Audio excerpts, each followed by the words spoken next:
नमस्कार। सादुलपुर के रतनपुरा गांव में जल जीवन मिशन की मांगों को लेकर चल रहा अनिश्चितकालीन धरना आज 7वें दिन भी जारी रहा। आज धरने को उस समय और मजबूती मिली जब तारानगर विधायक नरेंद्र बुडानिया स्वयं धरने स्थल पर पहुंचे। विधायक नरेंद्र बुडानिया ने ग्रामीणों की मांगों का पूर्ण समर्थन किया और कहा कि वे इस हक की लड़ाई में उनके साथ संघर्ष करेंगे। उन्होंने आश्वासन दिया कि वे विधानसभा में इस मुद्दे को प्रमुखता से उठाएंगे।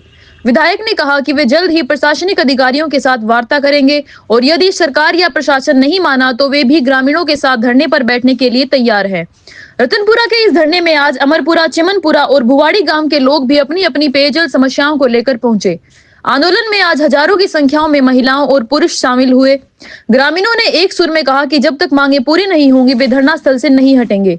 आज के आंदोलन में करण सिंह फगेड़िया, सुरेश सहारण, राजपाल, माईराम, पवन शर्मा, मनोज सुंडा, हर्ष लांबा, दिलीप फौजी, भाल सिंह, बजरंग स्वामी, मनफुल, अनिल सहारण, मांगेराम महला, प्रताप सिंह बागड़ी और मातु सिंह राठौड़ सहित अनेक ग्रामीण उपस्थित रहे।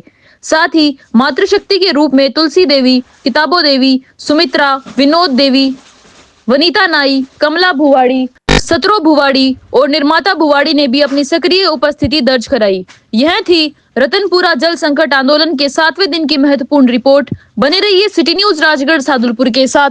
धन्यवाद। जो काम आधे से ज्यादा चल रहे हैं और मैंने दस्तावेज के साथ प्रेस कॉन्फ्रेंस की, दस्तावेजों के साथ में, ये नहीं कि मैं मुंह से बोल के की, दस्तावेज दिखा के प्रेस को मैंने बताया प्रेस कॉन्फ्रेंस में कि ये मेरे कराए हुए कामों का सिर्फ फित्ता काटने का काम करते हैं। ये फित्ते काटने का काम करते हैं। मुझे कोई तकलीफ नहीं है, मैं काम करता जाऊंगा, तुम फित्ते काटते जाओ, लेकिन काम चलाओ तो सही, उस काम को आगे तो बढ़ाओ।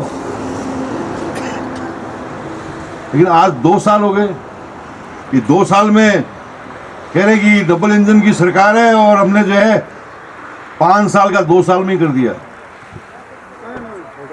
भाई आपके सामने 2 साल, मैंने कहा कुछ बताओ तो सही। तुम उपजिला अस्पताल का शिलान्यास कर रहे हो, जिसका मैंने 2.5 साल पहले शिलान्यास कर दिया। तुम कह रहे 40 करोड़ रुपए मंजूर कराए, अरे मैंने विधानसभा में मंजूर करा दिया, ऑर्डर दिखाया, वही ठेकेदार, वही ऑर्डर, वही मेरा शिलान्यास किया, दोबारा शिलान्यास किया, जमीन का बहाना लेकर के। आज जो है ये 2 साल पहले पाइप पड़ने चाहिए पूरा के अंदर, अब 2 साल पाइप नहीं पड़े, कितना खर्चा बढ़ गया? पाइपों को कितना खर्चा बढ़ गया?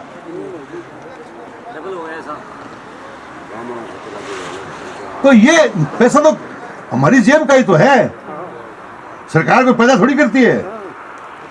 लेकिन 2 साल में घर घर पानी पहुंचता, आज आप लोगों को यहां बैठने की जरूरत नहीं। आपने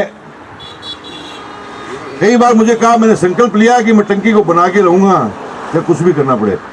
काग नहीं कहा था, बताओ। और इसमें जितने रोड अटकाए गए, सब जानबूझ के रोड अटकाए गए। लेकिन मैंने विधानसभा में भी उठाया, अधिकारियों को पीछा नहीं छोड़ा। अभी जब आपका धरना शुरू हुआ तो मैंने अधिकारियों से बात की। पहले मैंने यहां के एक्शन से बात की,